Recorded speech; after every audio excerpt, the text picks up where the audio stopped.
اپنی آج کے پروگرام کی ابتدا ہم اس ویڈیو سے کر رہے ہیں جو کہ اس وقت آپ اسکرین پر دیکھ رہے ہیں۔ اس ویڈیو کو آپ دیکھیں اور دیکھتے جائیں، شرماتے جائیں، دیکھتے جائیں، گھبراتے جائیں، دیکھتے جائیں اور قانون کی پاسداری کے لیے دعائیں کرتے جائیں، کیونکہ یہ ویڈیو جو ہے یہ کسی شاپنگ سینٹر کی نہیں ہے، کسی پارک کی نہیں ہے، کسی دوسرے تجارتی مرکز کی نہیں، یہ ویڈیو خود ایک پولیس اسٹیشن اسٹیل ٹاؤن کی ہے۔ اس پولیس اسٹیشن کی جہاں پر لوگ جو ہے تحفظ کے لیے دوڑتے ہیں، بھاگتے ہیں اپنی جان بچانے کے لیے۔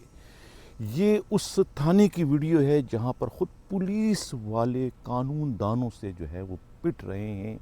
قانون کی زبان بولنے والوں سے پٹ رہے ہیں، دوسروں کو عدالتوں میں انصاف دلوانے والوں سے پٹ رہے ہیں، خود قانون کے رکھوالے۔ یہ ویڈیو چیخ چیخ کر سندھ پولیس کی بالخصوص اور کراچی پولیس کی بالعموم ان کی جو ہے کمزوری، ان کی بزدلی، ان کی قانون سے لا علمی اور ان کی اور بہت کچھ جو ہے خامیوں کی کھل کر جو ہے وہ اس وقت نشاندہی کر رہی ہے۔ اب اس ویڈیو کو دیکھ کر میں کس کو جو ہے پولیس کی تباہی، بربادی، بزدلی کا ذمہ وار ٹھہراؤں؟ کیا سندھ پولیس کے آئی جی غلام نبی میمن اس کے ذمہ وار ہیں؟ آیا کوتوال شہر additional I G Karachi Javed Alam Odho, یا سب سے بڑھ کر نوزائیدہ D I G east zone doctor Farrukh Lanjar اور ان کے کزن نوزائیدہ S S P Malir doctor جو ہے خود پیرزادہ جو ہے، کیا وہ اس کے ذمہ وار ہے؟ عبدالخالق پیرزادہ، کس کو میں اس کا ذمہ وار ٹھہراؤں؟ یعنی کہ پولیس والے اگر خود اپنے ہی تھانوں میں محفوظ نہ رہے تو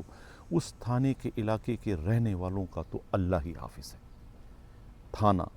اب یہ وہ تھانہ اسٹیل ٹاؤن ہے جس کے علاقے کی یعنی کہ بقول ایس ایس پی خالق پیرزادہ کے صاحب کا ایس ایس جو تھے ان کی ہوتے ہوئے تھانے کی جو ہے وہ علاقے میں بدامنی جو ہے وہ بڑھ چکی تھی اور لا اینڈ آرڈر کی سچویشن پیدا ہو چکی تھی، اور جو ہے یہاں ڈاکہ زنی اور لوٹ مار کا راج تھا۔ اسے کنٹرول کرنے کے لیے انہیں اٹھا کر جو ہے خود جو ہے وہ سانگڑ سے جو ہے وہاں کے سب سے بڑے سپوت، سب سے بڑے بہادر، سب سے بڑے چیمپئن، سب سے بڑے ہلاکو خان، سب سے بڑے چنگیز خان، وہ دوسرے معنوں میں بقول آئی جی کے شیر شاہ سوری بنا کر جو ہے وہ انہیں اسٹیل ٹاؤن تھانے میں لا کے بٹھایا گیا تھا، جو اپنے تھانے کے اندر ہونے والے جو ہے پولیس حملوں کو جو ہے وہ روکنے میں ناکام ہو گئے، بلکہ دم دبا کے جو ہے وہ محاذ چھوڑ کر وہاں سے بھاگ گئے۔ یہ آپ دیکھ رہے ہیں اس وقت کس طریقے سے جو ہے پولیس والے جو ہے وہ خود تھانے میں پٹ رہے ہیں، خود وکیلوں کے ہاتھوں۔ اب چلو سب کچھ ہو چکا، پٹ گئے ہیں، وکیل چلے گئے ہیں، آپ نے 2 ایف آئی آر درج کر لی۔ یعنی وکیل پہلے تو اس جو ہے وہ فریادی کو پیٹ رہے تھے جس فریادی نے جو ہے 15 پر جو ہے وہ کمپلین کرائی تھی وکیلوں کے خلاف کہ وہ ان کے پلاٹ پر قبضہ کر رہے ہیں، انہیں مکان سے باہر نکال رہے ہیں، جس پر 15 والے آئے اور انہیں پکڑ کے لے گئے، اور اس کے بعد وکیلوں کا دوسرا جتھا وہاں پہنچ گیا اپنے ساتھیوں کو چھڑانے کے لیے۔ اس کے بعد انہوں نے اس فریادی کو خود تھانے میں مار پیٹ کر اس کی ایسی کی تیسی کر لی۔ پولیس والے ہاتھ باندھے تماشا دیکھتے رہے، انہیں روکنے اور ٹھوکنے کی ان میں جرت نہ ہو سکی۔ اس کے بعد کیا ہوا کہ اسی یعنی کہ پولیس کی نظروں کے سامنے جو ہے ظالم مظلوم، اور مظلوم بیچارہ ظالم بن گیا، جس نے 15 کو کمپلینٹ کی تھی اسے حوالات میں ٹھونس دیا گیا اور ایف آئی آر بھی اس کے خلاف درج کر دی گئی۔ بعد میں تھوڑی سی جب اوپر سے کوئی پریشر پڑا تو اس کے بعد جو ہے انہی وکلا کے خلاف بھی مقدمہ درج کیا اسی مظلوم کی مدیت میں۔ اب سوال یہ پیدا ہوتا ہے کہ پولیس والے پٹے ہیں، پولیس والے پٹے ہیں تھانے کے اندر، یہ تو کار سرکار میں براہ راست مداخلت ہوئی، تو جو پولیس والے پٹے ہیں ان کی ایف آئی آر کون فرشتے آ کے درج کریں گے؟ ان کی ایف آئی آر کیا خود آئی جی سندھ کی مدیت میں درج ہوگا، یا additional I G Karachi Javed Alam Odho کی مدیت میں درج ہوگا، یا پھر خود سب سے بڑھ کر جو ہے وہ ضیاء لنجار وزیر داخلہ کے بھانجے ہونے کے دعوے دار ایسٹ زون کے ڈی آئی جی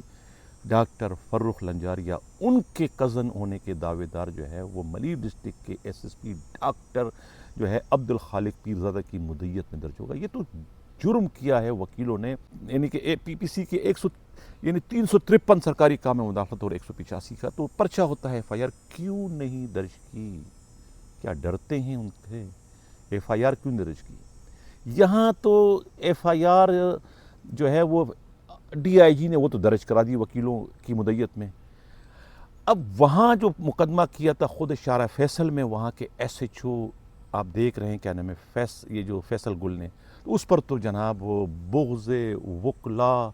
میں پڑھ کر جو ہے وہ ڈی آئی جی نے انہیں سسپینڈ کر دیا کہ آپ نے مقدمہ کیوں درج کیا؟ بھائی وکیل کا اگر باپ پر کوئی حملہ کرے گا تو کیا اس کا باپ ایف آئی آر درج کرنے کا مجاز نہیں؟ یہ کہ وکیل کا باپ ہے لہذا اس کے خلاف اس کی مدعیت میں مقدمہ نہ درج کرو، منع کر دیا ڈی آئی جی نے، وہاں مقدمہ کر دیا. یہاں جب خود اپنے لاڈلے کے تھانے پر حملہ ہوا تو یہاں پر جو ہے فوراً کہا کہ جو وکیلوں کی مدعیت میں مقدمہ درج کرو مظلوم کے خلاف، مظلوم کو ظالم بنا دی. یہاں تو جب اپنے پر جلنے لگے ڈی آئی جی کے تو وہاں پر ان سے رہا نہ کہ کہا کہ کرو کرو کرو، وہاں ایف آئی آر درج کر دی. تو یہ اب آئی جی صاحب مجھے بار بار یہ شعر کہتے وہ خوش شرم آتی ہے کہ یہ کرسی ہے تمہاری کوئی جنازہ تو نہیں، یہ کرسی ہے تمہاری جنازہ تو نہیں، کچھ کر نہیں سکتے تو اتر کیوں نہیں جاتے. یہی شعر ایڈیشنل آئی جی کراچی کے لیے بھی ہے، یہی شعر جو ہے وہ خود نوزائیدہ ڈی آئی جی فرخ لنجار صاحب آپ کے لیے، اور آپ ہی کے نوزائیدہ ایس ایس پی ملیر جو ہے خالق پیرزادہ صاحب آپ کے لیے. کرسی ہے تمہاری کوئی جنازہ تو نہیں، کچھ کر نہیں سکتے تو اتر کیوں نہیں جاتے. کیوں ماں بے نیک کر رہے ہو اس پوسٹ کی، کیوں ماں بے نیک کر رہے ہو؟ خود سندھ پولیس کی تو تباہی بربادی میں آپ لوگوں نے آخری کیل ٹھوک دی اس کی تابوت میں، کہ جب پولیس اسٹیشن میں تھانے میں بھی اگر آپ کے اپنے وردی والے محفوظ نہ رہے تو پھر دوسروں کے جان و مال کے تحفظ کے جو آپ کے دعوے وہ تو دھرے کے دھرے رہ جاتے ہیں نا، وہ تو صرف خالی باتیں رہ جاتی ہیں نا. جب اپنے آپ کو جو بندہ نہ بچا سکے تو دوسروں کو کیا بچائے گا. یہ تو تھا خود اسٹیل ٹاؤن تھانے کی جو حالت تھی وہ میں نے بیان کر دی. ایک آخر میں ایک بات کرتا چلوں، جو یہ ابھی ٹرانسفر پوسٹنگ ہوئی ہے خود نوشہر و فیروز تھانے کے، نوشہر و فیروز کے جو ایس ایس پی کی جو پوسٹنگ ہوئی اس پر ذرا بات کر لیتے. دیکھا جو تیر کھا کے کمیگاہ کی طرف اپنے ہی دوستوں سے ملاقات ہو گئی. اب یہ شعر جو ہے حفیظ جالندھری کا بہت مشہور غزل کا ایک شعر ہے. یہ اکثر جو ہے خود ضلع سبانی صدر مملکت آصف علی زرداری اپنے دوستوں کی بے وفائی پر یا ان سے غداری کرنے پر جو ہے یہ شعر گنگنایا کرتے تھے، جس کی ابتدا انہوں نے ڈاکٹر ذوالفقار مرزا کے پیٹھ پر چھرا گھونپتے ہوئے جو ہے اس شعر کا سہارا لیا تھا. اب یہی شعر جو ہے خود نوشہر و فیروز ڈسٹرکٹ کے نوجوان ایس ایس پی بشیر بروہی جو ہے وہ اپنی تبدیلی پر جو ہے یہ شعر جو ہے گنگنا رہے ہیں. کہا کسی نے کہ بھئی یہ شعر گنگنانے کی ضرورت اور نوبت آپ کو کیوں پیش آئی؟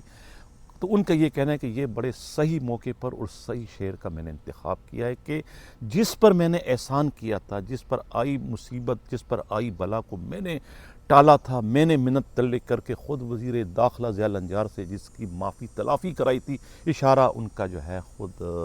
روہیل کوسو کی طرف تھا. جب روہیل کوسو جو ہے وہ لاڑکانہ کے ایس ایس پی تھے تو وہاں پر خود وزیر داخلہ کے حکم پر وہ نتائج نہ دے سکے جو وزیر داخلہ چاہ رہے تھے اپنے مخالفین کے خلاف، یعنی جمیل سومرو اور خود